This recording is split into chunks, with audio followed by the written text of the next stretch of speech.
Саламатсыздар ма, құрметті курс тыңдармандары. Бүгін оқыта 2019 наурыз айында келген математиканың 29-шы нұсқасын талдайтын боламыз. Бірінші есеп. Ықшамдаңыз дейді. Тең болады дейміз. 5 түбір асты аның квадраты дегенді аның 5-тен 2 дәрежесі деп жазуға болады. Бөлшек сызықта деген бөлу деп жазуға болады. Бөлінген аның 10-нан 3 дәрежесі тең болады. Енді негіздері бірдей және ол бөлініп тұрғандықтан олардың дәрежелерін азайтамыз. Яғни 5-тен 2-ден азайтамын, 10-нан 3-ті тең болады.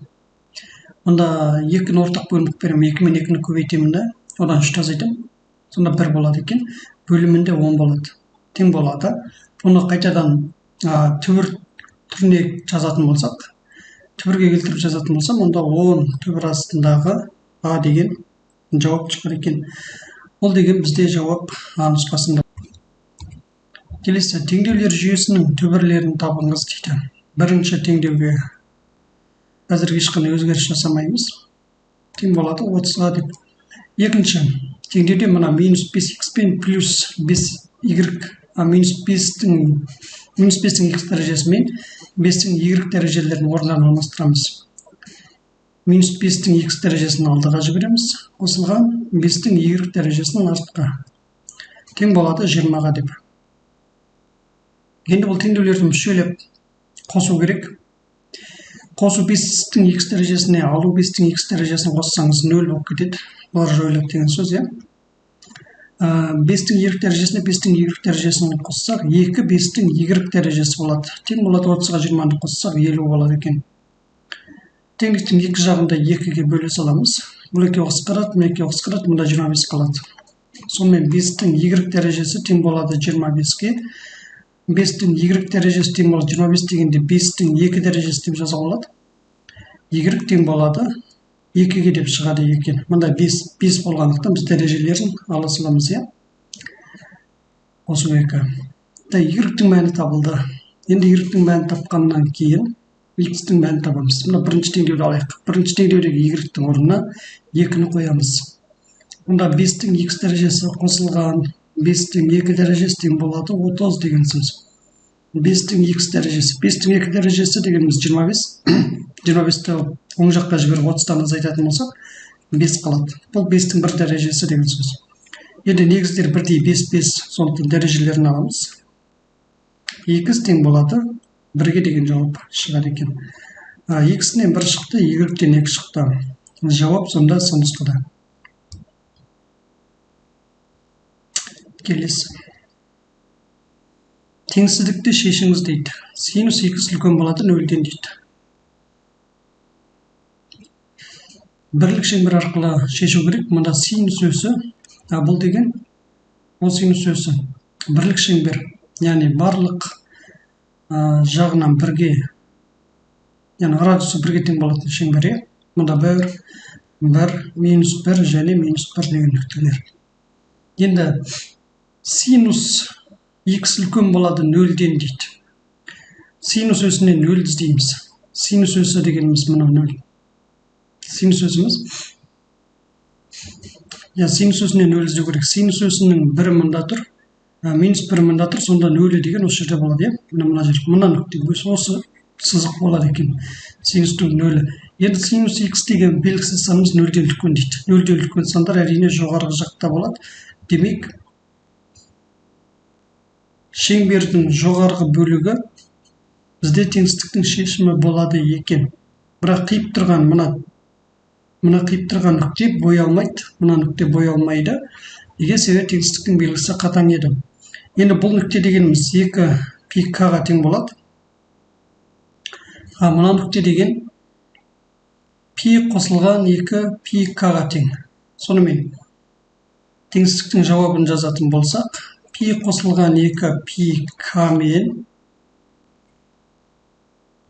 2 пи к-ның арасында, жоқ, бізде сағат тіліне қарама-қарсы жүру керек, ендеше бұлай емес. Алдымен 2 пи к-дан пи қосылған 2 пи к аралығы теңсіздіктің шешімі болады. Сан аралығымен жазатын болсақ, 2 пи к және пи қосылған 2 пи к болады екен.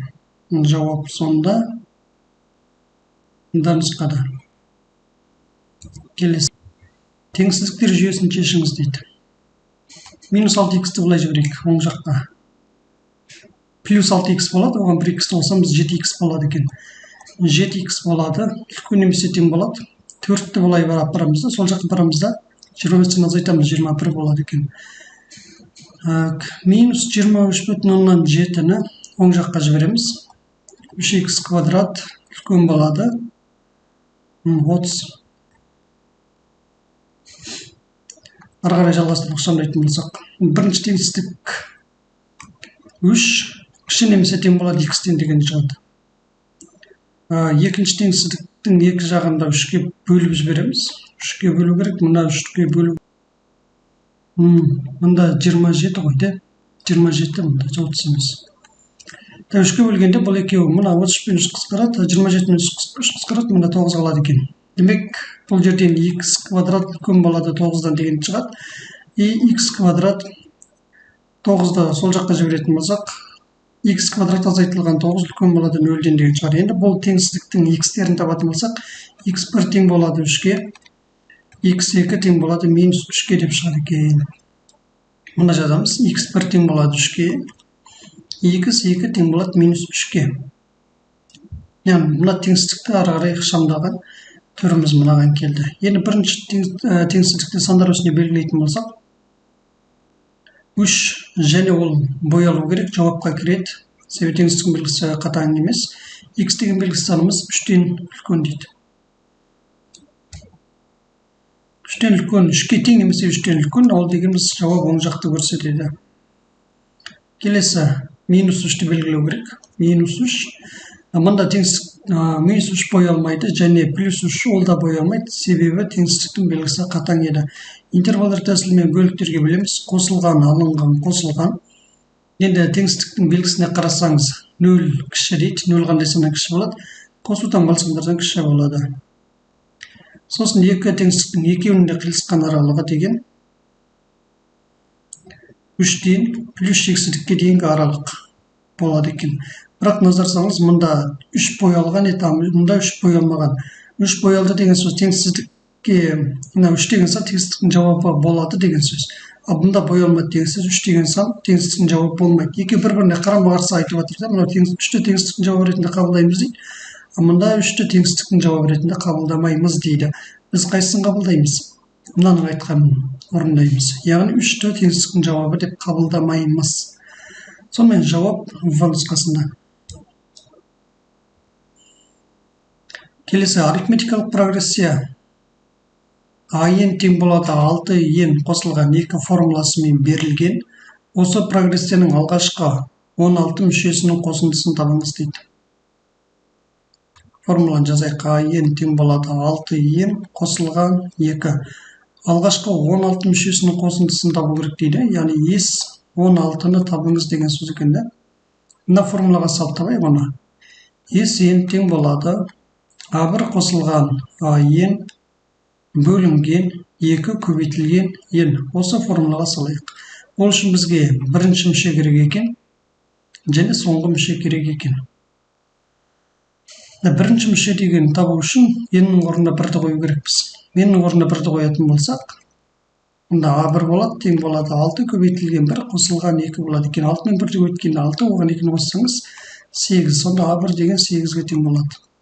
А1 табылды. Енді А-енді табамыз. А-ен дегеніміз не ол? Бізде S16 ғой да?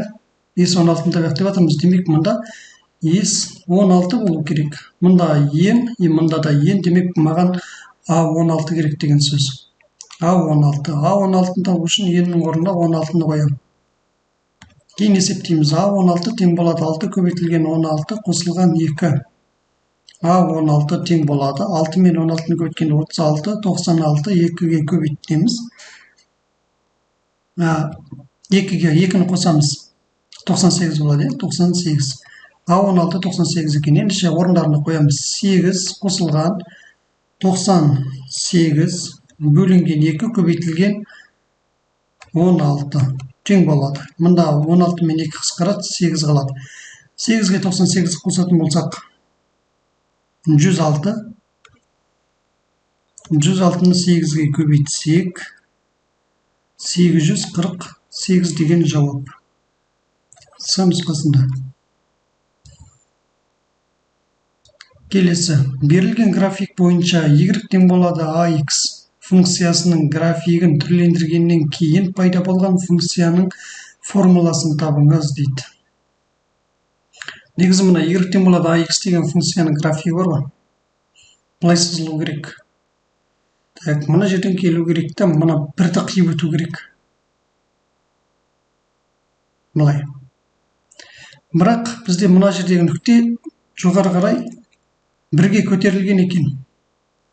Демек, бір қосылды деген сөз. Мында қараңыз, бір қосылған, бір қосылған, бір қосылған, бір қосылған, бір қосылған. Демек, барлығын жауап ретінде қабылдауға болады. Ендеше келесіні тексерейік. Келесі нұсқалар, яғни мына нүктені алайық та. Мына нүктені А деп белгілейік. А деген бізде x координатасы неге тең? X координатасы деген 1-ге тең екен. Y координатасы деген 4-ке тең екен. Бұл не деген сөз? Мына жердегі мына қайсысы біреуіндегі x-тің орнына 1-ді қойған кезде y-тен 4 шықты деген сөз. Тексереміз. Мына x-тің орнына 1-ді қоятын болса, мына x-тің орнына 1-ді қойсақ, 2-ден 1 болады, 2-ден 1-ге 1-ді қойсаңыз 4 шықпайды, мынау дұрыс емес. Мұнда да дұрыс емес.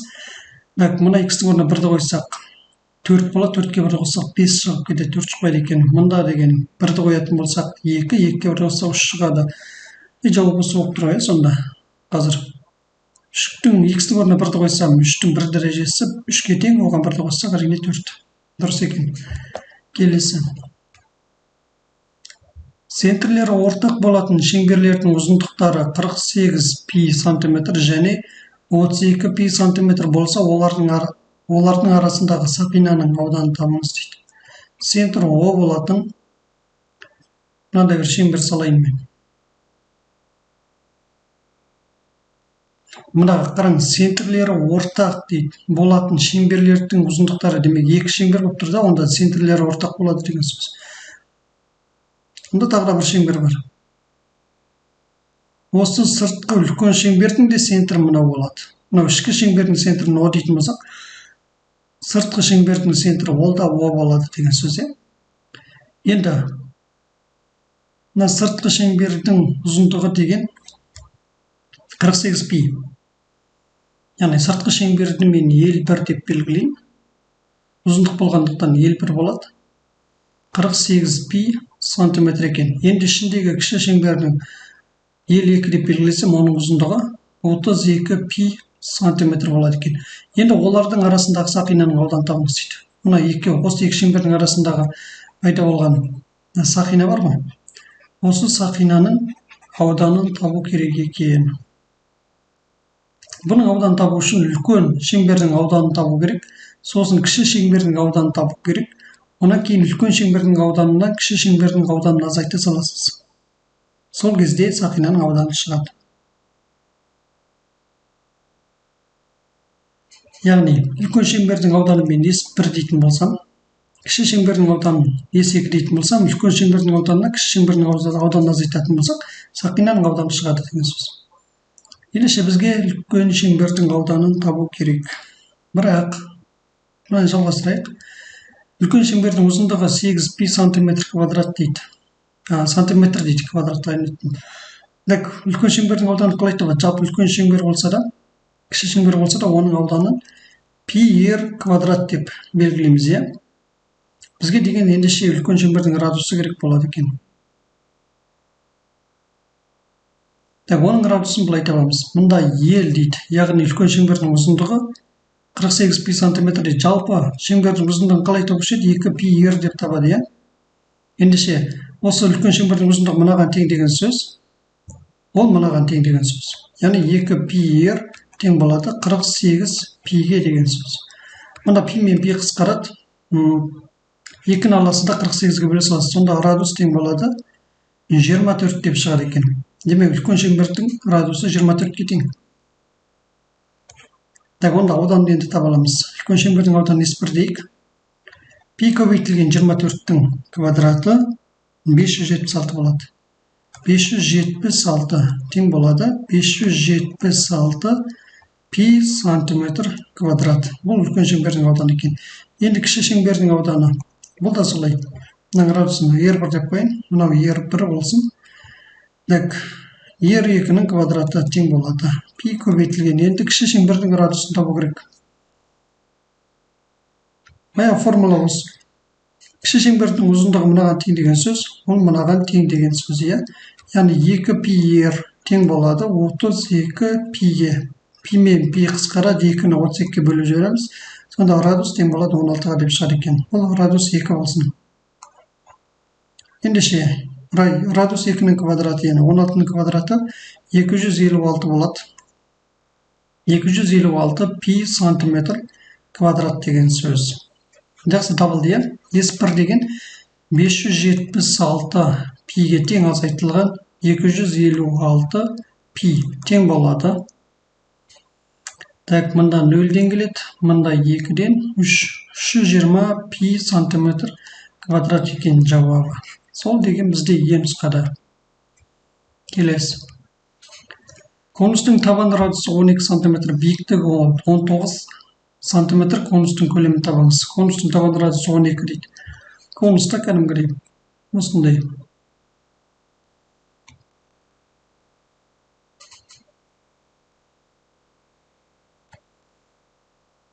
Табан радиусы дейді, мына конустың табан радиусы 12-ге тең.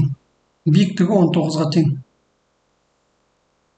Енді конустың көлемін табыңыз дейді. Конустың көлемін табады, қалай 3-тен 1-ді көбейтеді. Табанның ауданына оны көбейтеді биіктікке. Конустың көлемін осылай табамыз. Так, ендеше бізге конустың көлемін табу үшін 3-тен 1 көбейтілген табанның ауданы керек екен, иә. Табанның ауданы білеміз ғой, πr квадрат деп табады. Пи көбейтілген r бізде градусты, яғни табанда градус 12-ге тең, 12-нің квадраты 144. Демек 144 пи дегеніміз сантиметр квадрат әрине. Бұл табанының ауданы екен. Ендеше табан ауданы деген мына жерге 144 пи деп жазам. Көбейтілген h биіктік дегеніміз бізде 19-ға тең. Тең болады. 3 пен 144 қысқарады, мында деген 4-тен және 8-ден 48 болады екен. Сосын 48 бен 19-ды көбейтеміз. 912 пи сантиметр куб деген жауап шығады. А нұсқасы. Так, мына қосындыны есептеңіз дейді. Қосынды деген мынаған қарайтын болсақ, бұл негізі геометриялық прогрессия екен, иә. Енді бұл геометриялық прогрессия болғанда шектеулі геометриялық прогрессияның қосындысы болып тұр ғой. Демек, формула мынаны қолданамыз. Геометриялық прогрессияның енінші мүшесінің қосындысын табатын формула b1 көбейтілген еселіктің n дәрежесі азайтылған 1 бөлінген еселік азайтылған 1. Жақсы. Енді бізге не керек? b1 керек. Мына формула бойынша қосындыны табу үшін. b1 деген неге тең? Яғни бірінші мүшесі ол әрине 1-ге тең екен. Сосын еселік керек екен. Еселік деген неге тең? Еселік әрине 2-ге тең. Қалай табамыз еселікті? Мысалға мына қосындыны сандар қатар түрінде жазатын болсақ, 1, 2, сосын 4, 8 деп арға жалғастыра беруге болады, иә. Бұның еселігін қалай табушы еді? Геометриялық прогрессияның еселігін алдыңғы тұрған мүшені артқы тұрған мүшеге бөле саламыз. Яғни 2-ні бөлеміз 1-ге тең болады, 2 деп шығар екен. Демек еселік 2-ге тең. Бұл орындарына қоя береміз. Бірақ бізде бұл неше мүше қосылып тұр деген геометриялық прогрессия, бірақ неше мүше қосылып тұр деген сұрақ бар, иә. Мұнда 2-нің 1 дәрежесі. Енді 1, 2, 3, 4, 5, 6, 7, 8 дегенде 8 мүше. И плюс мынау бар, 9 мүше қосылып жатыр екен. Демек, геометриялық прогрессияның алғашқы 9 мүшесінің қосындысы болады. S9, b1-дің орнына 1-ді қоям, көбейтілген, еселіктің орнына 2-ні қоям, n-нің орнына 9-ды қоям, азайтылған 1, бөлінген 2 азайтылған 1. 2-нің 9 дәрежесі деген 512-ге тең. 512-ден 1-ді азайтамыз. 511. Мұнан көбейтілген 1 бар. Бөлінген 2-ден 1-ді азайтсақ, әрине 1. Бұлай өтірік бірдеңелер жасай салады. Әйтеуір бірмен бір қысқарады деп қояйық. Бәрібір ғой. 511 деген жауап бізде А нұсқада тұр, иә. Келесі өрнекті ықшамдаңыз дейді. Тең болады дейік. Тең болады деп, міне мына жерде сәл бір өзгерістер жасайық. Басқасына әзірге ештеңе өзгеріс жасамаймыз. 3b-ның квадраты қосылған 2b қосылған 4 бөлінген. Мынау деген қысқаша көбейту формуласы бойынша, иә. b азайтылған 1, b-ның квадраты қосылған b қосылған 1 деп ашылады. Так, мұнан қандай өзгеріс жасайын деп жатырмын? Мына 1 азайтылған 2b-да мен минусты жақша сыртына шығарайын деп жатырмын. Минусты жақша сыртына шығаратын болсам, 2b азайтылған 1 болады.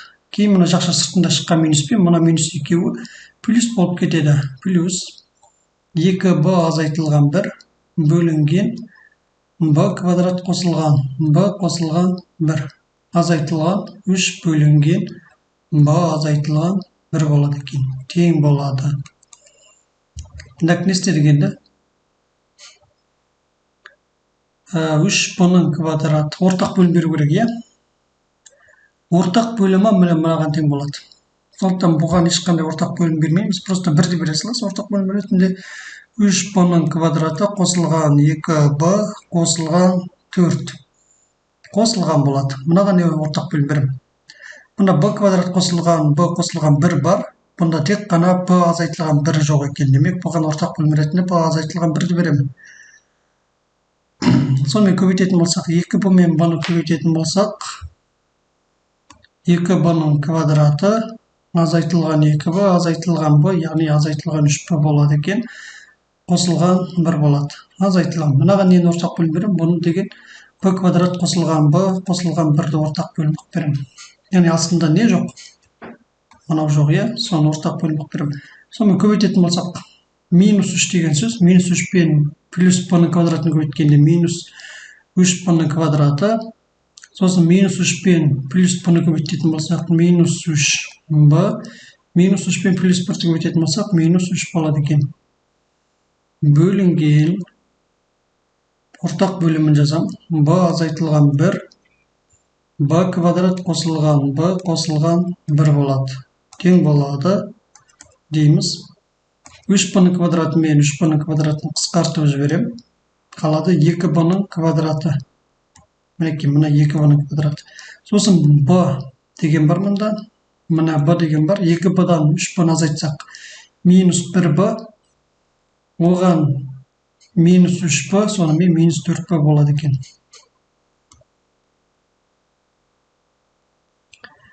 Енді не қалды? Сандар қалды, иә? Қосу 4, қосу 1 дейді, яғни 5 болады. 5-тен 3-ті азайтамыз. 2 болады. Қосу 2.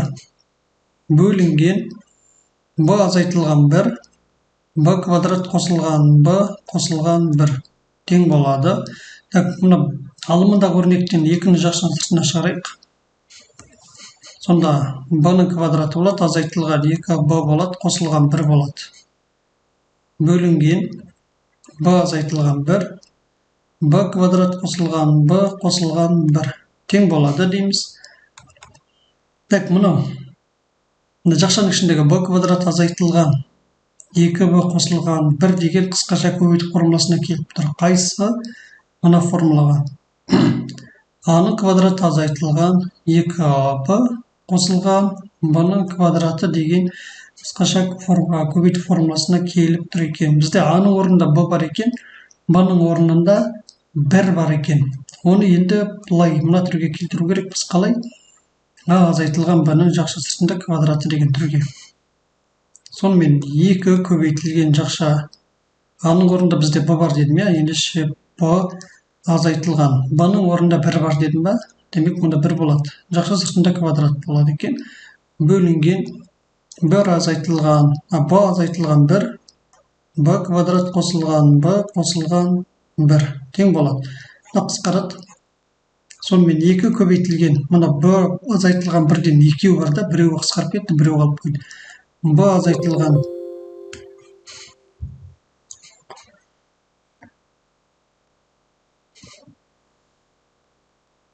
1 бөлінген b квадрат қосылған b қосылған 1 дейді. Ондай жауап деген оңай жауап жоқ. Жауап жоқ болғанда жауап v болады екен, бірақ мына жерде жақшаны аша салу керек екен, иә? Тең болады деп және жалғастыра берейік. 2 мен бұны көбейтем 2b, азайтылған 2 мен 1-ді көбейтем 2 бөлінген b-ның квадраты қосылған b қосылған 1. Енді келді жауап, енді дұрыс. Теңсіздіктер жүйесін шешіңіз дейді. Бірінші теңсіздікте мына жерде x тұр. Яғни жай бөлшек. Осы жай бөлшектің бөлімінде x бар екен. Сондықтан x тең болуға болмай, 0-ге деп аламыз. Ал түсінікті. Сосын мына x-ге, мына x-тің ортақ бөлімін беріп жіберем. Сонда 4 кіші болады, x-тің квадратынан деген шығады. Жақсы, бұл екеуі бір жүйе болады, е? Бөлім келесі екінші теңсіздік. Мына -3-ті теңсіздіктің оң жағына жібереміз. x кіші болады 3-тен деп шығады. Жалғастырамыз. x тең болмайды 0-ге. 4-ті оң жаққа жіберетін болсақ, қалай болады? x квадрат азайтылған 4 үлкен болады 0-ден деп шығады. Оның x-терін табатын болсақ, x-терін мына жерге жаза берейін. X-терін табатын болсақ, x1 тең болады 2-ге, x 2 тең болады -2-ге деп табылады екен. Үшінші теңсіздік x кіші болады 3-тен. Енді сұрақ. Мынадан қалайша x1 2-ге тең болды, x2 -2-ге тең болды деген сұрақ болуы мүмкін. Мысалы, оқушылардан болуы мүмкін сұрақтар. Ол былай деген сөз. Яғни мына жерге жазайын. X квадрат азайтылған 4 үлкен болады 0-ден. Мұның x-терін тапқанда қалайша 2 және -2 шықты деген сұрақ. Мұны қысқаша көбейту формуласына келіп тұр. Яғни a квадрат азайтылған b квадрат деген формулаға келіп тұр. Оны былай ашу керек. a азайтылған b, a қосылған b деп. Солай жасаймыз. Ендеше x квадрат азайтылған 4 дегенді x азайтылған 2, x қосылған 2 дейміз. Үлкен болады 0-ден. Енді әр қайсысын 0-ге теңестіріп, яғни x азайтылған 2-ні 0-ге теңестіріп, x-ін табатын болсам, x тең болады 2-ге деп табылады. Мұндағы x қосылған 2-ні 0-ге теңестіріп, x табатын болсам, x тең болады -2-ге деп шығар екен. Сонымен түсінікті. Бұл екеуі бір жүйе деп айтқанмын. Сонымен сандар үстінде белгілейміз. -2-ні белгілеймін. Теңсіздіктің белгісі қатаң болғандықтан бұл бой алмайды. -2, сосын 0-ді белгілеймін. Және 2-ні белгілеймін. Енді интегралдар тәсілімен бөліктерге бөлеміз. Қосу, алу, қосу, алу. Жақсы, теңсіздіктің белгісі қалай? 0 кіші деп көрсетті. 0 қандай саннан кіші болады? Қосудан бар сандардан кіші болады. Демек, бірінші теңсіздіктің жауабы деген осыған тең. Немесе бірінші жүйе мынаның жауабы. Енді екінші теңсіздік. 3 дейді. 3 деген сан 2-нің оң жағында. X деген белгісіз санымыз 3-тен кіші дейді. 3-тен кіші сандар деген сол жақта болады. Сонымен, екі теңсіздіктің екеуінде қиылысқан аралығы -2-ден 0, сосын 2 мен 3 аралығы. Жауап осы екен. Бұл деген А нұсқада тұр. Келесі интегралын есептеңіз дейді. Мына интегралды есептеу керек. Мына жерде тең дейміз да, жалғастыра береміз. Мына жерде жалғастыра берем. Интеграл -π бөлінген 4, π бөлінген 4. Бірінші мына синус квадрат x азайтылған 1 дегенді ықшамдап алайық. Яғни синус квадрат x азайтылған 1 тең болады неге? Мына 1 тригонометрияда мынандай формула бар, Синус квадрат x қосылған косинус квадрат x тең болады 1-ге деген формула бар, Демек, мына 1-дің орнына аласыз, мына қоя саласыз. Сонда мына синус квадрат x азайтылған болады. Мына қоямыз. синус квадрат x қосылған косинус квадрат x тең болады. Мына жерін жақшаны ашу керек. Сонда синус квадрат x азайтылған синус квадрат x азайтылған болады. Мына жерде қосу косинус квадрат x. Синус квадрат x пен синус квадрат x қысқарып, мында қалады минус косинус квадрат x қалады екен. Ендеше мына жердегі синус квадрат x азайтылған бірдің орнына мен не жазам? Минус косинус квадрат x жазам. Бірақ минус таңбаны бөлшек сызықтың алдына вообще мүлдем интеграл белгісінің алдына шығарып жіберейік. Сонымен dx бөлінген косинус квадрат x болады. Тең болады дейміз. Жақсы, енді бұл не қылған сұрақ? Бұл дегеніміз қандай да бір функциядан туындалғанда минус 1 бөлінген косинус квадрат x деп шыққан екен. Енді сұрақ қандай функциядан туындалғанда мынау шығады. Туынды тақырыбында білеміз, тангенс x-тен туындалатын болсаңыз 1 бөлінген косинус квадрат x шығады. Бірақ бізде минус бар. Демек мұның алдына минустан қоямыз. Минус тангенс x-тен туындалсаңыз минус косинус квадрат x-тен 1 шығады екен. Ендеше мынау анықталған интеграл қалай жалғасады? Минус тангенс x болып жалғастырады екенбіз. Минус пи бөлінген 4 пи бөлінген 4. Яғни минус тангенс x дегеніміз мынаның алғашқы функциясы деген сөз. Енді минусты жақшаның сыртына қалдырайық та, жақшаның ішіне тангенс x аламыз. Және бірінші x-тің орнына пи бөлінген 4-ті қоямын. Азайтылған болады. Келесіде минус пи бөлінген 4-ті қоямын. Тангенс минус пи бөлінген 4 тең болады. Жақша сыртындағы минус таңба. Тангенс пи бөлінген 4 дегеніміз 1-ге тең болады. 1 мынау да 1-ге тең. Бірақ мында минус болғандықтан минус 1-ге тең болады. Мынау 1 мен мына минус 1 екеуі плюс 1-ге айланады екен. 1-ге 1-ді қоссақ 2 жақшы сыртындағы минус пен минус 2 деген жауап шығады. Ол деген С нұсқада жауабы. Келесі. Тікбұрышты үшбұрыштың бір катеті 10 дециметрге тең, оның гипотенузадағы проекциясы 8 дециметр. Гипотенуза мен екінші катетті табыңыз дейді. Гипотенузаны табу керек екен, сосын екінші катетті табу керек екен. Енді тікбұрышты үшбұрыш дегенде мынандай тікбұрышты үшбұрыш болсын.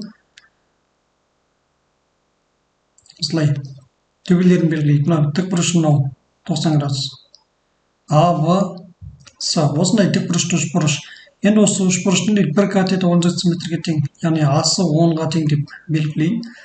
Оның дейді, яғни осы асының, яғни 10 дециметрге тең болатын катеттің гипотенузадағы проекциясы 8 дециметрге тең дейді. Ол проекциясы деген не ол? Ол дегеніміз мына тікбұрыш болатын, яғни тікбұрыштан, яғни 90 градус болатын бұрыштан гипотенузаға биіктік түсіресіз. Осы биіктік BC деген гипотенузаны 2 бөлікке бөледі. VD деген бір бөлікке және TC деген тағы да бір бөлікке, яғни 2 кесіндіге бөледі деген сөз. Осы жердегі мына асы катетінің гипотенузадағы проекциясы неге тең болады? DC-ға тең болады екен. DC деген сонда 8 дециметрге тең деп білеміз.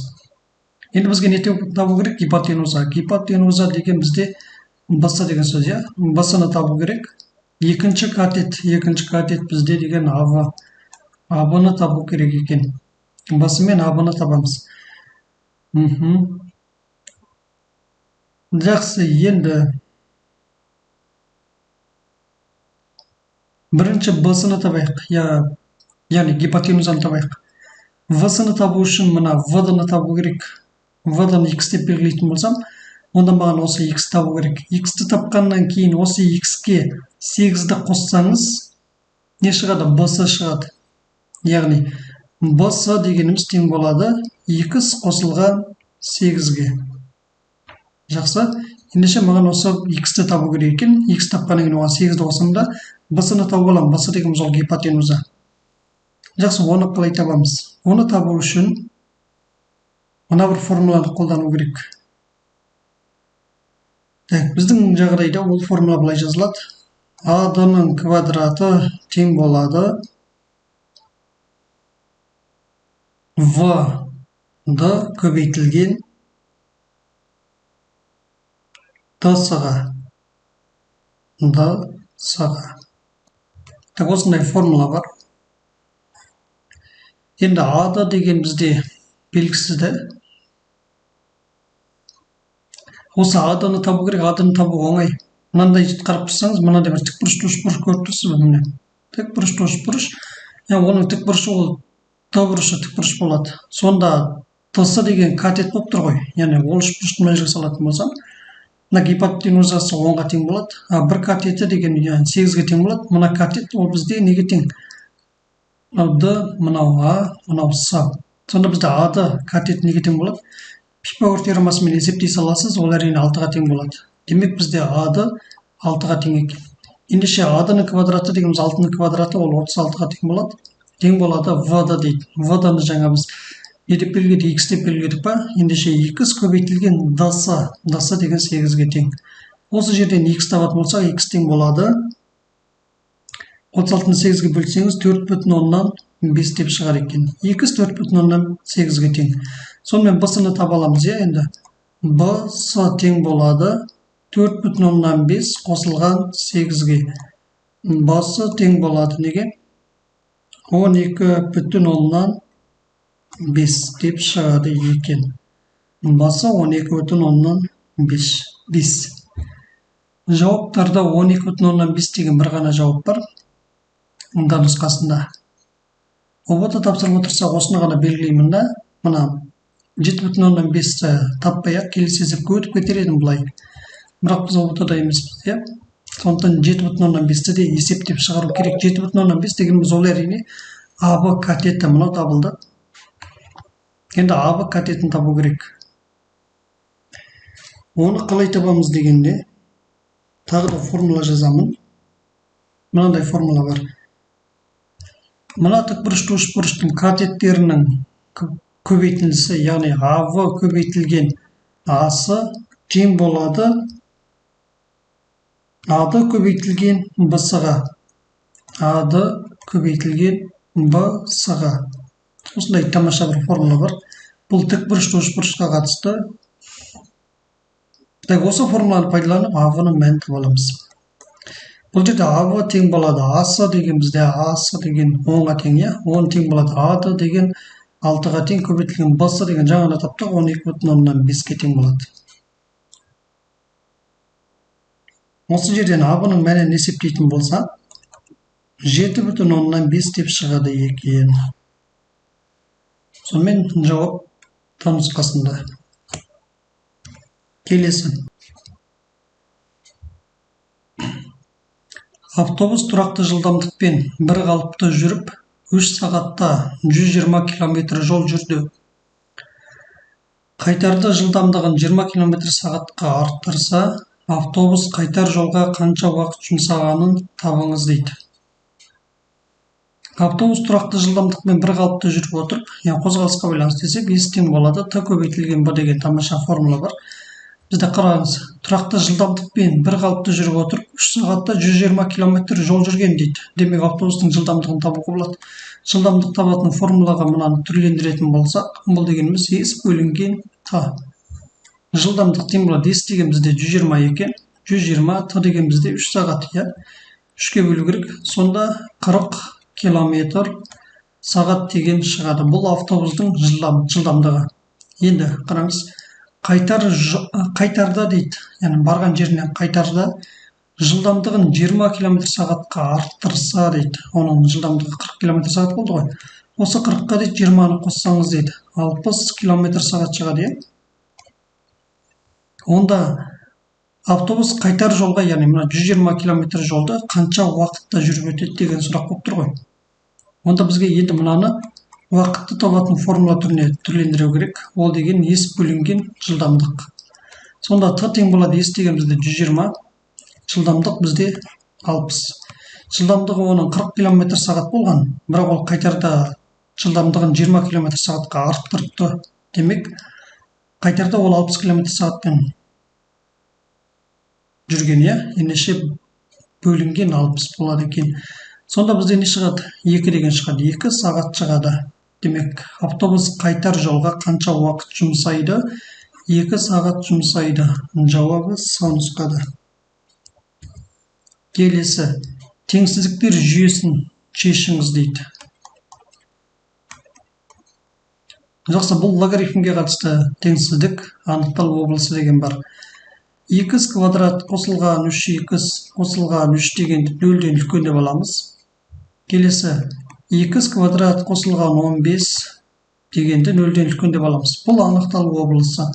Енді бірінші теңсіздіктің өзін ықшамдайтын болсақ, 2 квадрат қосылған 3 қосылған 3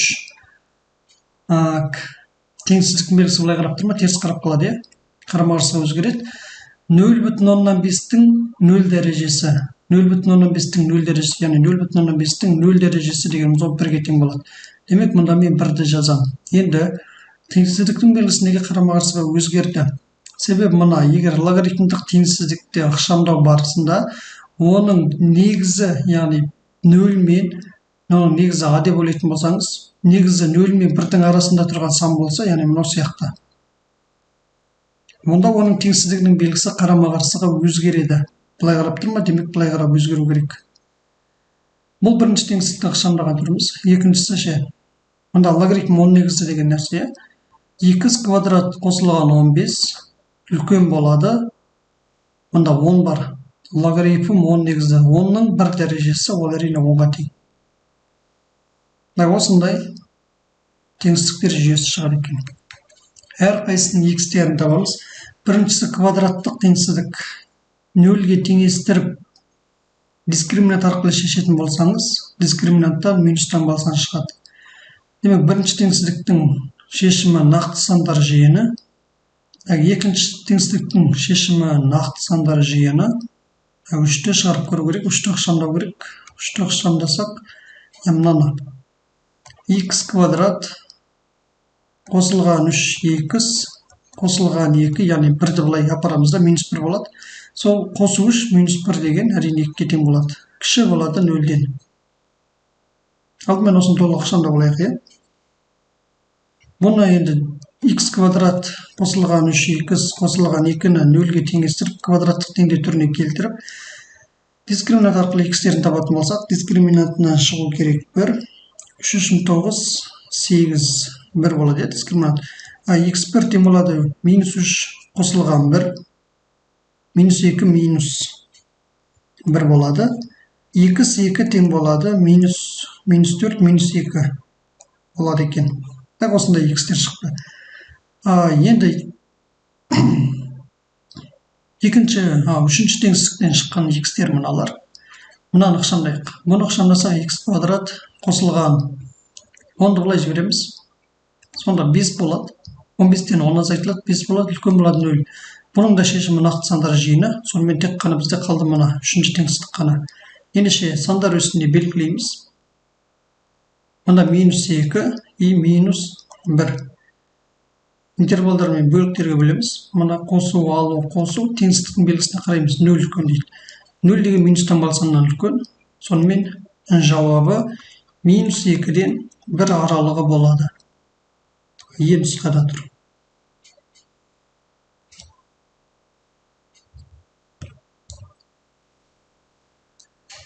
Келесі. Тік төртбұрыштың бір бұрышынан шыққан диагоналы мен ұзындығы түбірасты 2 см болатын қабырғаның арасындағы бұрыш 35 градус болса, онда тік төртбұрыштың периметрін табыңыз дейді. Тік төртбұрыштың дейді. Осындай бір тік төртбұрыш. Төбелер белгілейік. А, Б, С және Т болады. Енді осы тік төртбұрыштың бір бұрышынан шыққан диагоналы дейді. Мына А бұрышынан шыққан диагоналы болсын. Ол С-ға бару керек. Енді осы бір бұрышынан шыққан диагоналы мен ұзындығы түбірасты 2 см болатын қабырғаның дейді. мына қабырғасы, яғни А-ны деген түбірасты 2 см деп белгілеп қояйық. Яғни бір бұрышынан шыққан диагоналы мен ұзындығы түбірасты 2 см болатын қабырғаның арасындағы бұрыш, мына бұрышты айтады, 35 градус дейді. Болса, онда осы тікбұрыштың периметрін табыңыз. Периметр АВС-ны табыңыз деген есеп екен. Бұның периметрін табу үшін маған АВ-ны табу керек, немесе СД-ны табу керек. Себебі бір қабырғасы беріп тұр, бір қабырғасы, яғни А-ды немесе Б-сы неге тең болып тұр? Түбірасты X-ке тең болып тұр. Ендеше маған мына біреуін ғана таба салу керек. Периметр табатын формула бар еді ғой. 2 көбейтілген А қосылған Б деген осындай формула бар еді. Біздің жағдайда деген А-ның мәні белгілі, ол түбірасты X-ке тең. Енді Б-ның мәнін табу керек болып тұр ғой, сосын Б-ның мәнін табу осы формулаға сала саламыз. Б-ның мәні қалай болады? Мына СД-ны табу керек. Енді СД-ны табу үшін тангенстің анықтамасын қолдану керек. Мынандай тікбұрышты үшбұрыш мысалға, мына үшбұрыш мұндай сайыншы, осылай. Бәрібір қалай болса да. Мысалға А, В, С тікбұрышты үшбұрышы берілсін. Енді осы тікбұрышты үшбұрыштың А бұрышының тангенсі деп, яғни А бұрышының тангенсі деп, тангенстің анықтамасын қолданып табамыз. СД-ны бар ғой, СД-ны тангенстің анықтамасын қолданып табамыз, тангенс арқылы. Сондықтан мен тангенстің анықтамасын мына жерде айтайын деп жатырмын.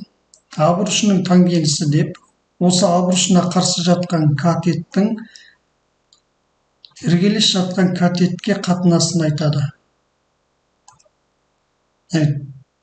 А бұрышының тангенсі дегеніміз, осы А бұрышына қарсы жатқан катеттің іргелес жатқан катетке қатынасына тең болады деген тангенстің анықтамасын біз осы жерде қолданамыз. Сонымен, тангенс бізде А бұрышы деген 35 градусқа тең ба? Демек, тангенс 35 градус тең болады. Неге? Осы 35 градусқа қарсы жатқан катеттің, яғни СД-ның іргелес жатқан катетке қатынасына, яғни АД деген бізде түбірасты X-ке тең. Осы жерден біз СД керек қой, бізге СД керек. Демек, СД неге тең болады сонда? СД дегеніміз түбірастындағы X көбейтілген тангенс 35 градусқа тең болады екен. Жақсы, периметр табамыз енді. Периметр тең болады 2 көбейтілген бір қабырғасы түбірасты X-ке тең, қосылған келесі қабырғасы түбірасты X көбейтілген тангенс 35 градусқа тең болады. Мұнда екі қосылғыштың екеуінде түбірасты X болғандықтан оны жақша сыртына шығарайық. Сонда 2 көбейтілген түбірасты X-ті жақша сыртына шығарсақ, мұнда не қалады? Мұнда 1 қалады. Қосылған, мына жақта тангенс 35 градус қалады екен. Жауап осылай. Бұл деген не нұсқада тұр жауабы?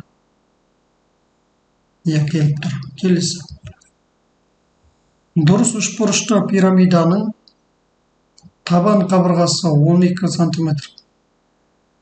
Апофемасы 10 см-ге тең болса, пирамиданың биіктігін табыңыз. Дұрыс үшбұрышты дейді. Мынандай үшбұрыш болсын, Дұрыс үшбұрыш дегеніміз, ол үшбұрыштың барлық қабырғасының ұзындығы бірдей деген сөз. Ол пирамида.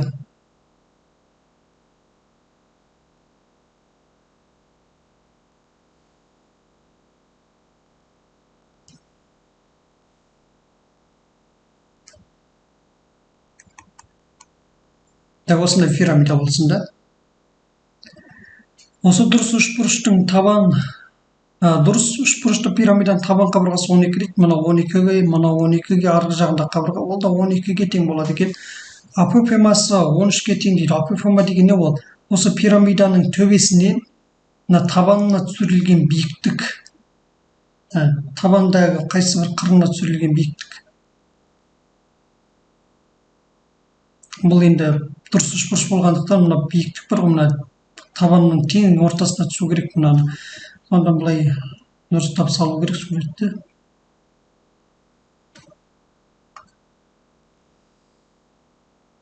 мына жерге түсу керек. Осы түскен биіктік бар ғой. Осыны АФФМ деп айтады екен. Бұның ұзындығы дейді неге 13-ке тең. Енді бізге не табу керек? Осы пирамиданың биіктігін тап. Биіктік деген бізде пирамиданың төбесінен табанына түскен кесінді, яғни 90 градус жасап түсетін кесінді. Сол деген бізде мына жерде тұр. Оны табу керек, қалай табамыз? Оны табу үшін бізге деген мына бір кесінді табу керек. Мысалы, мына кесіндіні мен мына нүктені А деп белгілейін. Басқа түспен шимайлайық. Мына нүктені А деп белгілейін, мына нүктені О дейін, мына нүктені С деп белгілейін. Сонда маған қазір АО-ны табу керек. АО-ны табу керек. АО-ны табатын болсам, С-оны табу оңай маған. Маған уже қазір есептің шарты пирамиданың биіктігін табыңыз дейді ғой. Пирамиданың биіктігі деген ол С-о немесе ол H. Осы С-оны немесе H-ты табыңыз деп тұр. Осы С-о немесе H-ты табу үшін маған алдымен АО-ны табу керек. Енді мына үшбұрышты көріп тұрсыз ғой, иә? Осы үшбұрыштың өзі мына жаққа салып алайық. Мына жаққа салып алайық өзін жеке. Мынау тік бұрыш болу керек мына жерде. Мынау А, С, бұл О болсын. Бізде мына 13-ке тең екенін білеміз. Маған енді АО-ны табу керек болып тұр, иә? АО-ны қалай табамыз? Тура осы пирамиданың бар ғой, төбесінен қарайық па? Төбесінен қарайтын болсаңыз, ол бізге былай көрінеді. Осындай үшбұрыш көрінеді. С биіктігі осы жерде тұр. Мына С төбесі бар ғой, пирамиданың төбесі. Ол бізде мына жерде көрінеді. Мынау деген пирамиданың несі болады? Қырлары болады. Бұл табанындағы үшбұрыш дұрыс үшбұрыш болғандықтан, яғни барлық қабырғалардың ұзындықтары бірдей болғандықтан, мына С төбесі осы үшбұрыштың тең ортасында тұрады деген сөз. Бұл тең ортасында тұрған нүкте болады. Енді бұл тең ортасында нүкте деген мына дұрыс үшбұрыш болғандықтан, іштей сызылған шеңбердің центрі болады. Яғни мына нүкте іштей сызылған шеңбердің центрі болады екен. Ендеше бізде мына нүктені бар ғой. Мына А деп белгілейтін болсақ, мына төбесінен қарап тұрмыз да, пирамиданың төбесінен қарап тұрғанда мына жердегі мына А нүкте мына көрінеді. С дегеніміз мында тұр. Сонда бізге не табу керек? Мына жердегі О нүкте бар ғой, О нүкте дегеніміз ол С-тің астында, яғни мына жерде мынайда С болса, С-тің осы астыңғы жағында О тағы да бар. Демек, АО-ны табу керек. АО дегеніміз тура біздің мына сурет бойынша АО дегеніміз осы дұрыс үшбұрышқа іштей сызылған радиус болып тұр. АО дегеніміз осы дұрыс үшбұрышқа іштей сызылған шеңбердің радиусы болады екен. Енді дұрыс үшбұрышқа іштей сызылған шеңбердің радиусын қалай табады? Мынандай формула бар. Түбір асты 3 бөлінген 6 көбейтілген А деген. Бұл формула бар ғой. Дұрыс үшбұрышқа іштей сызылған шеңбердің радиусын табатын формула. Осы арқылы біз радиусты табамыз. Радиус дегеніміз АО-ға тең болады екен. Жақсы, түбір асты 3 бөлінген 6 көбейтілген А дейді. А неге тең? А дегеніміз оны дұрыс үшбұрыштың қабырғасының ұзындығы. Ол бізде неге тең еді? Ол бізде 12-ге тең еді. 12. Сонда көбейтілген 12 болады. Сосын 6 мен 12 қысқарады, мұнда 2-ден қалады. 2 мен түбір асты 3-ті көбейтеміз. 2 көбейтілген түбір асты 3 болады. Демек, радиус бізде 2 түбір асты 3-ке тең екен. Бұл дегеніміз бізде АО-ға тең, иә? Демек, біз АО-ның мәнін таптық, ол деген 2 түбір асты 3-ке тең. Енді бізге не табу керек міне? АО-ның мәні табылды. Енді С-оны немесе H-ты табу керек. С-оны табу керек. С-оны деген H деп белгілейтін болсақ, бізге H-тың мәнін табу керек деген сөз. Бұл тікбұрышты үшбұрыш, сондықтан Пифагор теоремасына саласыз. H-тың квадраты тең болады 13-тің квадраты, яғни 169 азайтылған 2 түбір асты 3-тің квадраты дегеніміз 4 көбейтілген 3 12 болады. H квадрат тең болады 157. H тең болады түбір асты 157. Бізде жауап сонда В нұсқада екен. Қызыл дұрыс па, көк дұрыс па? Көкпен әдемі көрінеді ма? Көкпен жақсы көрінеді екен. Жарайды, көкпен жазамын. Есептеңіз дейді. Есептеңіз. Мына есептеу үшін мынаның әрқайсысын жеке-жеке есептеп алайық. Мұның барлығы қиын емес, өте оңай тапсырма. Бірінші мынаны есептейік. Мына 1 деп қойайық, мынау 2 болсын, мынау 3 болсын. Мына 1-ді есептейік. 1-ді есептеген кезде былай болады. Түбірдің астында 1,25-тен 24 тең болады. Мынау аралас сан ғой, осы аралас санды бұрыс бөлшекке айландыру керек. 1 мен 25-ті көбейтеміз. Мына бөліміне 25-ін жазып қоямын да. 1 мен 25-ті көбейтеміз 25, оған 24-ті қосыңыз 49 болады екен. Енді мынау квадраттық түбір, сонда 25-тен түбір шығады 5 деп шығады, 49-дан түбір шығады 7 деп шығады. 1-ден 5-тен 7 шықты. Бұны 7-ні 5-ке бөлетін болсақ, 1,4 шығады. 1-дің мәні 1,4-ке тең. 2. Түбір астындағы 0,9. Бұл квадраттық түбір, осыдан 0,9-дан түбір шығарсақ, ол деген 0,3-ке тең. Мынау 2-нің мәні. 3-тің мәні. Түбір астындағы 3-тің квадраты дегеніміз 9, 4-тің квадраты дегеніміз 16, 9-16-ны қоссаңыз 25 болады. Сол 25-тен түбір шығарғанда 5-ке тең болады екен. Енді қосамыз. 1,4-ке қоспаймыз, мұнда азайтудан ба екен ойда. Мұнда азайту 0,3 қосылған 5 тең болады. 1,4-тен 0,3-ті азайтсаңыз 1,1 болады. 1,1-ге 5-ті қоссақ 6,1 деген жауап шығады екен. 6,1 деген в нұсқада, басқа жауап дегенде басқа міне. 6,1. Мынаған қараңыз, 6,1. Мынау да солай ғой, 6,1. 6,1 дейді. Мына 2 бір нәрсе. Демек С да жауап болады деген сөз. Екеуінің оқылу бірдей, мына мысалы 6,1 деп оқимыз. Мынау да солай 6,1. Екеуі бір самып тұр ғой.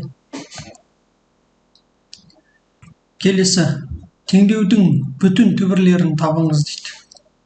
Тура осылай түрде берілген теңдеуді мына 8-ші сыныпта өту керек. B квадрат теңдеу деп айтамыз, B квадрат теңдеу деп айтады. Мұны шығарған кезде кәдімгі дискриминант тауып ол қиын емес. Мысалы, x-тің квадратын бар ғой. Мына x-тің квадратын a деп белгілейік. Сонда x-тің квадратын a деп белгілейтін болсақ, x-тің 4 дәрежесі ол a-ның квадраты болады. A-ның квадрат азайтылған 3a қосылған 2 деген қарапайым квадраттық теңдеу шығады екен. Енді осы жерде дискриминант табатын болсақ, дискриминантынан шығады 3-ның 9. Тура алдыңғы бір есепті осылай шықты ма? 1. Дискриминанттан 1 шығады. A1-ден шығады 3 қосылған 1, 4, 12-ке бөлеміз 2. A2-ден шығады 3 азайтылған 1, 2, 2-ні 2 бөлсек 1. A1-ден 2 шықты, A2-ден 1 шықты. Енді жаңа біз алдында x квадрат a деп белгіледік қой, мына a деп белгіледік. Енді біз a-ның мәндерін білеміз. 2-ге тең және 1-ге тең. Ендеше x квадрат тең болады дейсіз, 2-ні қоясыз. Сосын x квадрат тең болады 1 дейсіз. Бұл жерден x тең болады, түбір астындағы 2 деген жауап, бірақ ол жауап мұнда жоқ екен. Мына жерден x тең болады, x1 тең болады 1-ге, x2 тең болады, минус 1-ге деген 2 жауап шығады. 1 және минус 1. В және G нұсқаларында. Неге? Себебі x квадрат емес, x тең болады, қосу алу 1-ге, яғни қосу 1-дің квадраты да 1-ге тең, минус 1-дің квадраты да 1-ге тең. Сол себепте бұл теңдеудің жауабы 1 және минус 1 болады. В және G нұсқаларына келесі. Төмендегі жауаптардың ішінен мына теңдеулер жүйесін қанағаттандыратын түбірлерді көрсетіңіз дейді. Табыңыз дейді. Бірінші теңдеуде мынаған 2-ні ортақ бөлініп беремін, мынаған 2-ні ортақ бөлініп берейін. Сонда x қосылған 2y тең болады 2 мен 6-ны өткенде 12. Екінші теңдеу 0,3x азайтылған 5y тең болады минус 2 деген түрге келеді екен. Енді бірінші теңдеуді 0,3-ке көбейтейін. Сонда 0,3 пен x-ті өткенде 0,3x қосылған 0,3 пен 2-ні көбейткенде 0,6 y тең болады 12 мен 0,3-ті көбейтсек 3,6 болады. Екінші теңдеуге өзгеріс жасамаймыз. 0,3x азайтылған 5y тең болады минус 2. Так, оны неге 0,3 пен көбейттім, мақсатым былай болды. Мына екеуін бірдей етіп алғым келді. Сосын мұны теңдеулерді бірінші теңдеуден екінші теңдеуді мүшелеп азайта салғым келді. Азайта салған кезде мыналар қысқарып жойылып кетеді. 0,6y-тен минус 5y азайтатын болсаңыз, 5,6y болады. 3,6-тан минус 2-ні азайтсаңыз, 5,6 болады. Y тең болады 1-ге деп шығады. Y-тің мәні 1-ге тең болады. X-тің мәнін табу керек. Мынаны қолданып X-тің мәнін табайық. X қосылған 2 көбейтілген Y-тің орнына 1-ді қоямын, тең болады 12. X тең болады 10-ға. Сонымен X-нен 10 шықты, Y-тен 1 шықты. Осы теңдеулер жүйесін қанағаттандыратын түбірлерді табыңыз дейді. Е жауап болады. Сосын G жауап болады. Мына түбір асты 100-ден түбір шығаратын болсаңыз 10 шығады. Яғни 10 және 1 деп шығады екен. Мына екеу бір нәрсе. Келесі 21 дейді.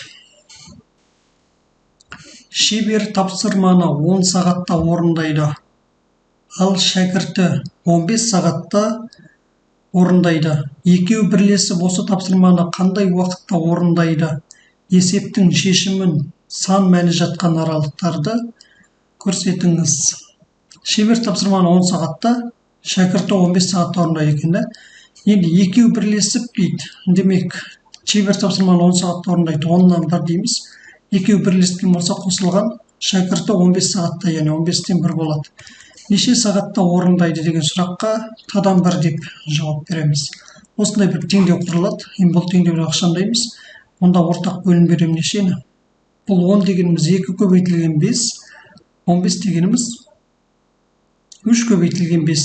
Екеуде де 5 бар, мұнда да 5 бар. Ендеше мынаған 3-ті ортақ бөлініп берем, мұнда 2-ні ортақ бөлініп берем. Жалпы 10 мен 15-тің ең кіші ортақ еселі 30 болып тұр ғой.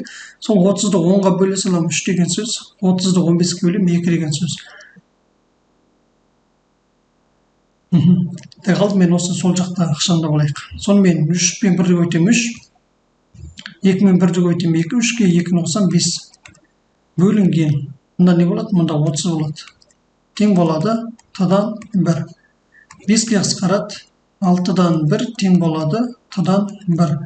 Т тең болады 6-ға деп шығады. Т тең болады 6-ға.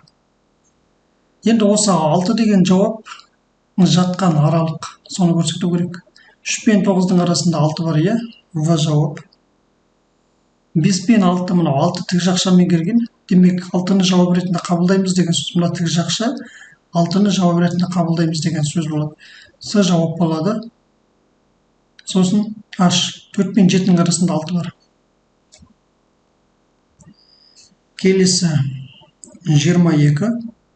Мына теңдеулер жүйесінің шешімі болатын сандар жұбының қосындысына және көбейтіндісіне тең болатын сандарды табыңыз. Қалай болады? Мына логарифм 10 негізді дейді. Логарифм 10 негізді дейді. Ендеше 1-ді де логарифм 10 негіз түріне келтіру керек. Ол деген логарифм 10 болады деген сөз. Қосылған логарифм 10 негізді 19 қосылған x болады екен. Тең болады. Мынау екі логарифмнің қасиеті бойынша y-тің квадраты түріне жазуға болады. Логарифм y-тің квадраты. Мына жақта қандай бірінші теңдеуді ақшанда болайық. Мына жерде бір формула қолданады. Логарифмнің формуласы қандай формула бар екенін барлығымыз білеміз. 10 көбейтілген 19 қосылған x тең болады логарифм 10 негізді y-тің квадраты. Теңдіктің екі жағында да логарифм 10 негізді 10 тастаймыз. 10 көбейтілген 19 қосылған x тең болады y-тің квадраты дегенді аламыз. Толық ықшамда болайық. 10 мен 19-ды көбейткенде 190 қосылған 10 x тең болады y-тің квадраты. Жақсы ықшамдалған түрі осы болды. Енді екінші теңдеуді жаза беруге болады. Y тең болады бір азайтылған x-ке деп. Мынада жүйе. Мынаның ықшамдалған түрі мынау болды сонда. Енді қараңыз, y бір азайтылған x-ке тең дейді. Ендеше мына y-тің орнына бір азайтылған x-ті қоямыз. Сонымен 190 қосылған 10x тең болады бір азайтылған x-тің квадраты. 190 қосылған 10x тең болады бір азайтылған 2x қосылған x-тің квадраты. 190 қосылған 10x-ті теңдіктің оң жағына жіберетін болсақ, x квадрат, бірінші x квадрат жазып алдым. Келесі азайтылған 2x жазып алайын. Азайтылған 2x, сосын 1-ді жазайын. Қосылған 1. Енді келетін қонақтарды жазамын. Мыналар келеді оң жаққа. 10x деген қосу 10x мына жаққа алу 10x болып барады. Қосу 190 алу 190 болып барады. Тең болады 0. X квадрат мынау минус 2x пен минус 10x деген минус 12x болады. Бір қосылған, бір азайтылған 190 деген азайтылған 189 дегенді береді. Тең болады 0-ге. Квадраттық теңдеу дискриминантты шешетін болсақ, дискриминантынан шығу керек 30.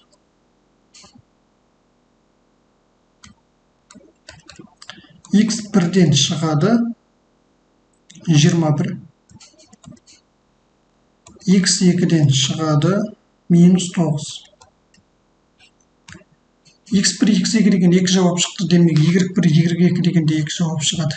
Так, мына Y-ті қалай табамыз? Мына теңдеуді қолданамыз. Y1 тең болады. Y1 тең болады. Бір азайтылған X1. X1 деген 21-ге тең, 21. Y1 тең болады минус 20-ға. X-нен X1 сонда 21 болса, Y1 минус 20 болады екен. Осындай бір жауап. Келесі. Y2 тең болады бір азайтылған X2, минус 9 деген сөз. Y2 тең болады 10. Сонда X2 деген минус 9 болса, Y2 10-ға тең болады. Осындай екі жауап шығып жатыр. Бізге не істеу керек? Осы теңдеулер жүйесінің шешімі болатын сандар жұбының дейді. Яғни мына екеуінің қосындысына дейді бірінші. Сосын көбейтіндісіне тең болатын сандарды табыңыз дейді. Қосындысына дейді. Бірінші 21-ге минус 20-ны қосып алайық. Жауап сонда минус 1 болады. Минус 1 деген жауап бар ма?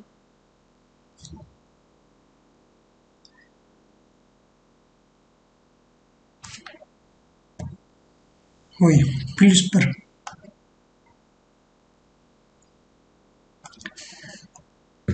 Плюс 1 деген жауап нұсқада, келесі мінекей қосайды. Минус 9-ға қосамыз 10-ды, одан да сол 1 шыға береді. Екеу бір нәрсе ғой, екеу. Қосындыларынан шыққан бән осы, енді көбейтіндісін табайық. 21 мен минус 20-ны көбейтеміз. 21 көбейтілген минус 20. Бұдан үлкен сан шығады, бірақ мұнда ондай үлкен сан жоқ. Содан көбейтіндісін табудың да керегі жоқ екен. Келесі екінші минус 9 пен көбейту керек 10-да. Минус 90. Минус 90 деген нұсқада. Осы есептеуді шығарған сияқтымын ба, есіме түсіп отыр. Шығарған сияқтымын, жарайды. Келесі 23.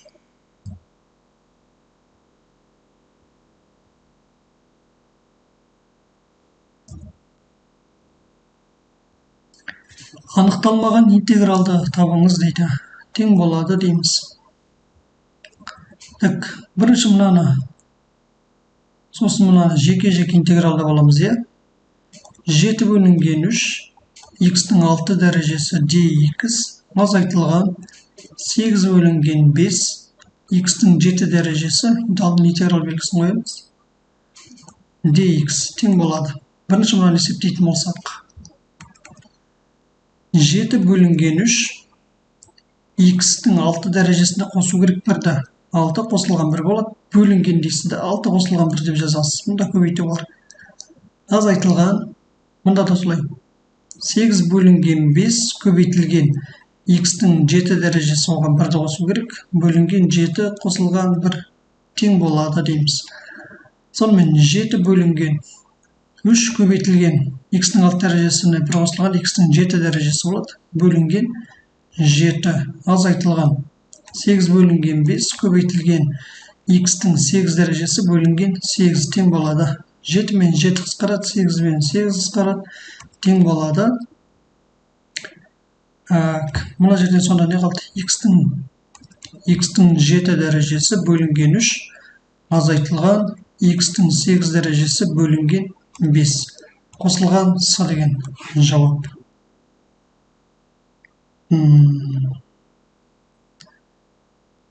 Мынау келеді, иә? Иә, дұрыс. G болады екен жауап.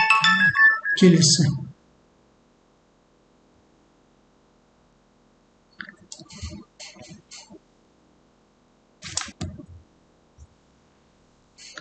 Центрлері O және O1 болатын шеңберлер А және Б нүктелерінде қиылысқан.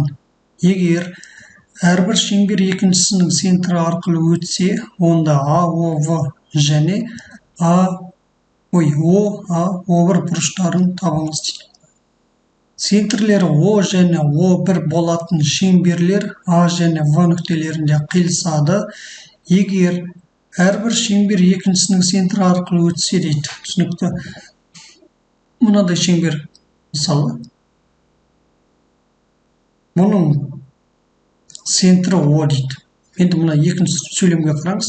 Әрбір шеңбер екіншісінің центрі арқылы өту керек. Сонда келесі шеңбер бар ғой. Келесі шеңбер мына центрі арқылы өту керек. Сонда мына шеңберде мына центрі арқылы өткен болу керек.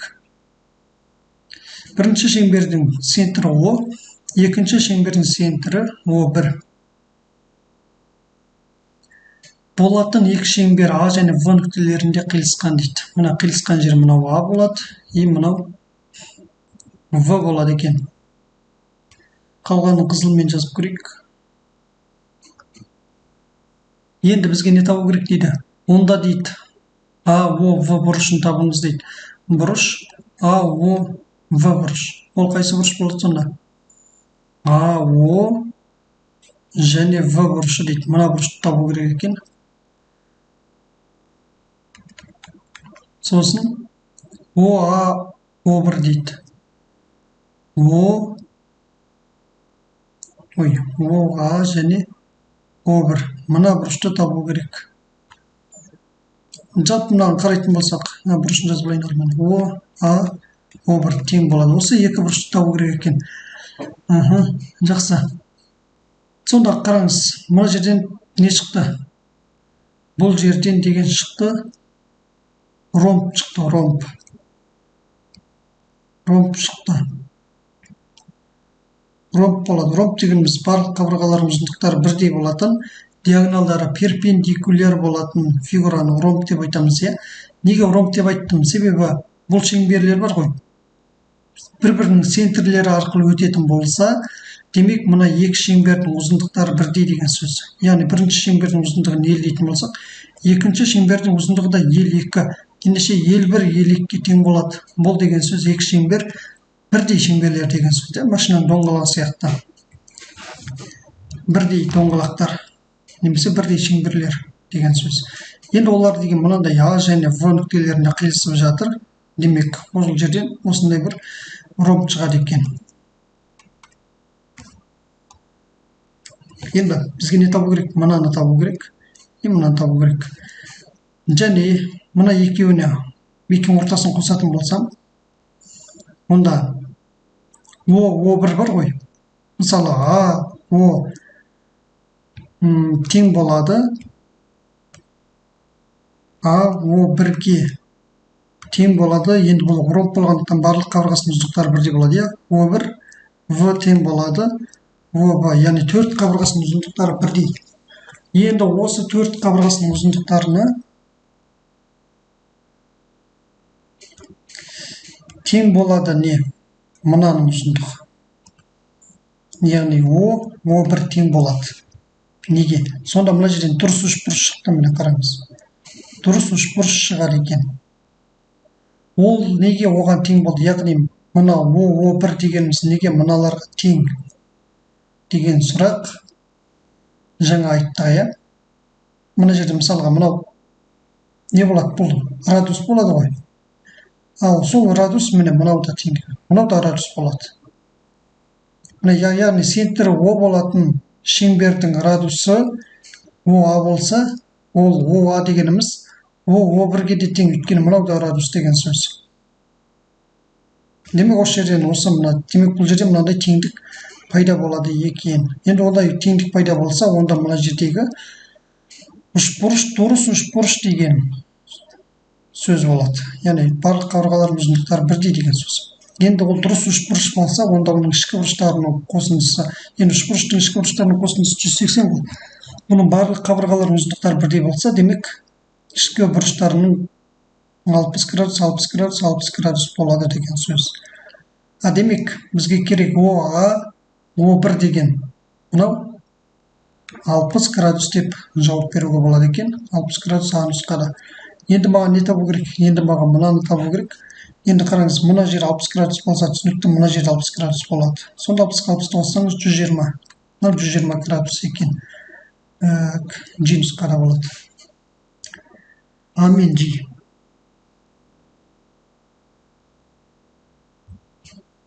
Келесі. Fx тең болады 8 синус 4x азайтылған синус квадрат 2x-тен 2 функциясының алғашқы функциясының жалпы түрі болатын жауаптарды көрсетіңіз дейді. Мынаның алғашқы функциясын табыңыз деген сөз болып тұр ғой. Мынаның алғашқы функциясын табу керек. Алғашқы функциясын қалай табамыз? Интеграл арқылы табамыз. Анықталмаған интегралды қолданамыз. 8 көбейтілген синус 4x азайтылған 2 бөлінген синус квадрат 2x dx. Осы интегралды есептеу керек. Тең болады. Жаңағы нешінші есеп? 23-ші есептегідей әрқайсысын жеке-жеке интегралдаймыз. Мынаны жеке интегралдаймыз. Интеграл 8 көбейтілген синус 4x dx болады. Азайтылған, е? Азайтылған интеграл 2 бөлінген синус квадрат 2x dx тең. Мына 1 деп белгілейік. Мына бірінші болсын, мына 2 болсын. Алдымен 1-ді интегралда боламыз, е? 1-ді интегралда боламыз деген сөз. Яғни қандай да бір функциядан туындалғанда мынау шыққан екен. Сол қандай функциядан туындалғанда шыққан. 8-ге ешқандай өзгеріс жасамаңыз. 8-ге деген интегралымыз. 1-дің берілуін жазып алайын. 8 көбейтілген синус 4x dx тең болады. 8 қалпынша тұра берсін. Көбейтілген мынаның алғашқы функциясын табу керек. Синус 4x қандай функциядан туындалғанда? Синус 4x шықты. Білеміз, я? Косинус x-тен туындалсаңыз, минус синус x шығады. Ендеше, косинус 4x-тен туындалсаңыз, минус синус 4x шығады. Бірақ мұнда 4 болғандықтан алдына 4-тен 1-ді көбейтіп береміз. Енді бізде деген мұнда минус жоқ қой, е? Минус жоқ болса, демек мұның алдына минус қоясыз. Минус косинус 4x-тен туындалсаңыз, мұна кісі шығады екен. Бірақ бізде мұна синус 4x-тің алдында 4-тен 1 деген жоқ қой. Демек мұның алдына мынаны созу керек. Минус мұның алдына 4-тен 1-ді жазу керекпіз. Енді мұнаны өшірейік. Мұны өшіре саламыз. Минусты өшіре саламыз. Енді қараңыз. Минус 4-тен 1 косинус 4x-тен туындалсаңыз ғана синус 4x шығады екен. Демек мұнда жазамыз. Минус 4-тен 1 косинус 4x-тен туындалсаңыз бұл шығады. ендеше бұл тең болады. Неге? 8 көбейтілген мынаның алғашқы функциясы табылды. Ол дегеніміз минус 4-тен 1 косинус 4х-ке тең екен. 8 бен 4 қысқарып мұнда 2 қалады. Алдында минус таңбасы бар, алдында минус таңбасы болса, минус 2 косинус 4х болады екен. Бірінші рет туындалғаннан осы шығады. Енді 2-ні есептейік. 2-ні интеграл 2, жалпында 2-ні бар, алдына көбейтіп жазу керек. Алдына көбейту қылып жаза салайық. 2 көбейтілген дейік. Сонда 1 бөлінген синус квадрат 2х болады. dx тең болады. 2-ні жаза береміз. Көбейтілген деп енді мұнаның алғашқы функциясын табамыз.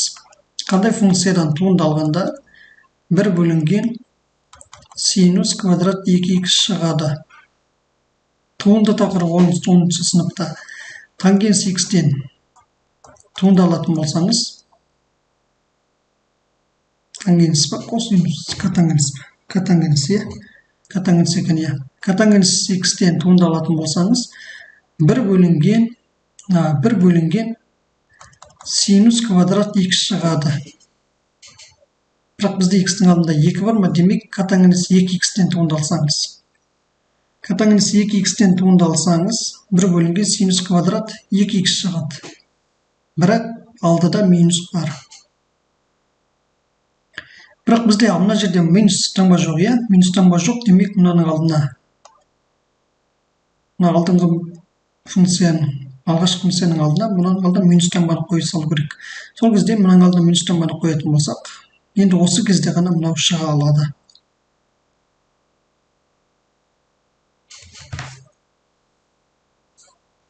Сонымен табылды, мынаның қандай функцияда туындалғанда 1 бөлінген синус квадрат 2х шығатын болды. Минус котангенс 2х-тен туындалған кезде ғана мынау шығатын болды. Ендеше көбейтілген дейміз да. Минус котангенс 2х деп жазамыз. Тең болады. Минус алдыға шығу керек. Минус 2 көбейтілген котангенс 2х деп шығар екен. Орындарына қойайық па енді? 1-дің орнына минус 2 косинус 4х-ті қоямыз. Азайтылған. Мына азайтылғаны бар. Мына жерде азайтылғанмен, мына жердегі минус таңба 2 плюс болып кетеді. Плюс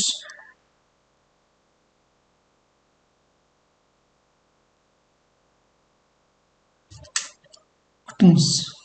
Так, бізде котангенс 2х болатын болса, жоқ, мына жердің оның алдында деген 2-ден 1-ті жазу керек. 2-ден 1 и минус таңбасын жазу керек.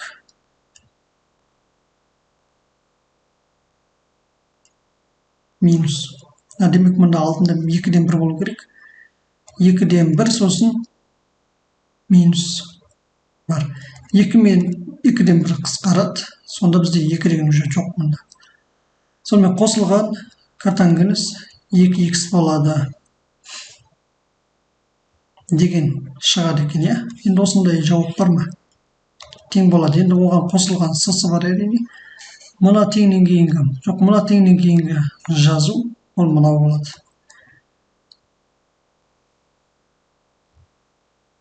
Мұнда жауап келіп тұр. Еде жауап болады. Неге? Себебі, мұнаны ары қарай жалғастыратын болсақ, мысалы, мұның алдында минус таңба тұр ма? Екеуінің орындарын алмастырып жазып көрейік. Яғни котангенс 2х-ті алдына шығарайын да.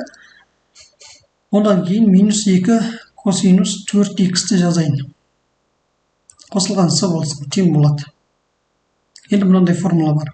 Тригонометрияда косинус 2х деген тең болады. Косинус 2х тең болады.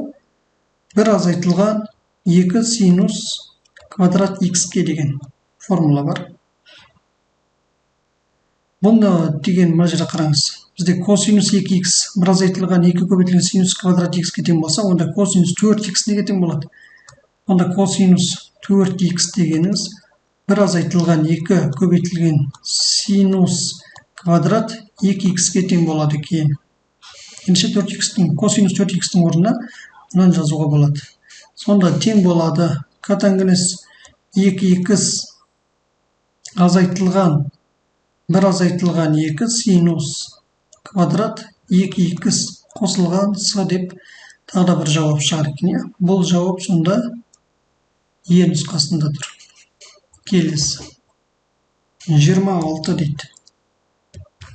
Өрнектің мәнін табыңыз дейді. 2-ден 1 мынаны тең болады. 2-ден 1 көбейтілген арктангенс 0 дегеніміз ол 0-ге тең. Азайтылған 2-ден 1 көбейтілген арк косинус 2-ден 1 деген пи бөлінген 3-ге тең. Тең болады. Мына 0 болып кетті. Минус 2 мен 3 көбейтіліп 6 алымында пи бар. Сонымен минус 6-дан пи. Жауап Е нұсқада. 27 теңдеуінің түбірлерін табыңыз дейді. Мына теңдеуді деген былай жалғастыратын болсақ, x азайтылған 2 тең болады 3-ге, сосын x азайтылған 2 тең болады минус 3-ге деген бір жүйе құрып аласыз. Осындай жүйе дегенде жеке-жеке теңдеу болады. Бірінші x азайтылған минус 2-ні былай шығаратын болсақ 3-ге қосылады, x тең болады 3 деген бір жауап. Сосын минус 2-ні былай жіберетін болсақ, x тең болады минус 1 деген тағы да бір жауап болады. Минус 1 мен 3. Минус 2-ге былай шыққанда ол 3 қосылады ғой. Плюс 2 болады, 3-ге 2 қосылып 5. 5 пен 1. Жауап 5 пен минус 1 деген нұсқада. Келесі теңдеулер жүйесін шешіңіз дейді.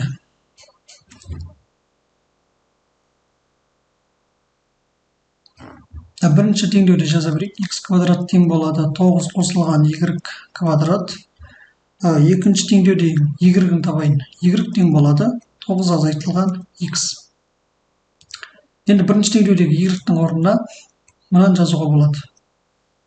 Яғни x квадрат тең болады 9 қосылған 9 азайтылған x-тің жақша сыртында квадраты деген. X квадрат тең болады 9 қосылған 9-дың квадраты 81 азайтылған 18x қосылған x квадрат деп қысқаша көбейту формуласы бойынша ашылады екен. Мына x квадрат пен x квадрат жойылады.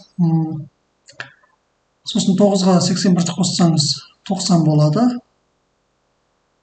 Тең болады, тең емес азайтылған 18x, мына жақта 0 бар. 18x-ті сол жаққа жіберейін. Плюс 18x болады, тең болады 90 болады. X тең болады нешеге? 5-ге. 5-8-40, 5. X тең болады 5-ге деп шығар екен. X 5-ге тең. Енді мұнаны қолданамыз да Y табамыз. Y тең болады 9 азайтылған 5 әрине 4-ге. Y 4-ге тең. Сонда X-нен 5 шықты, Y-ден 4 шықты. 5 пен 4 деген жауап А нұсқада.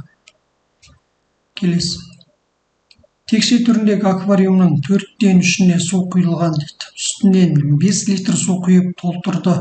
Аквариумның сыйымдылығы қанша литр екенін табыңыз дейді. Мысалы мынандай аквариум болсын. Текше түріндегі дей ма?